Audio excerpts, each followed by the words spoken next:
Hello there, how are you doing today? Title of the book, The Lonely Giant, author Sophie Ambrose.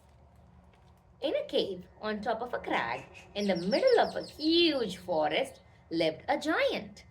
The giant spent all day after day, doing what giants do. Pulling up trees as though they were weeds, heaving and hurling huge logs like spears, and smashing and mashing mountains. Over the years, the forest became smaller and smaller and quieter. All the birds and the animals were scared away, and the songs of the forest had gone. At night, the giant sat alone in his cold cave. How quiet everything is, he said with a sigh. I remember the forest being full of bird song, with plenty of wood for my fire. The giant grew lonelier and lonelier.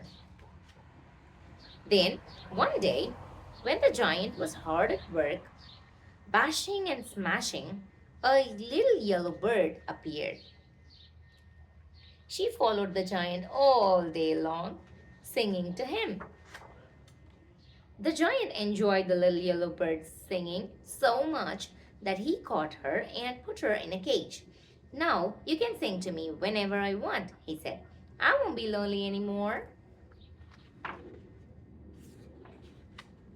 But the little yellow bird grew sad, and the sadder she got, the less she sang. Soon she was too sad to sing at all. Gently, the giant helped the little yellow bird out of the cage and said, I'm sorry. The next morning, when the giant looked for the little yellow bird, she had gone. That day, the giant walked and walked looking for the little yellow bird, but there were no birds or trees or plants to be seen. If only I could bring them all back, he said. I must fix what I've broken. The giant worked hard to rebuild the forest. He sowed seeds, he mended mountains, and he planted trees. Then the giant watched and waited. Slowly, over the years, the forest became bigger and bigger and noisier until all the birds and the animals came back to their beautiful green home. And the forest blossomed with life again.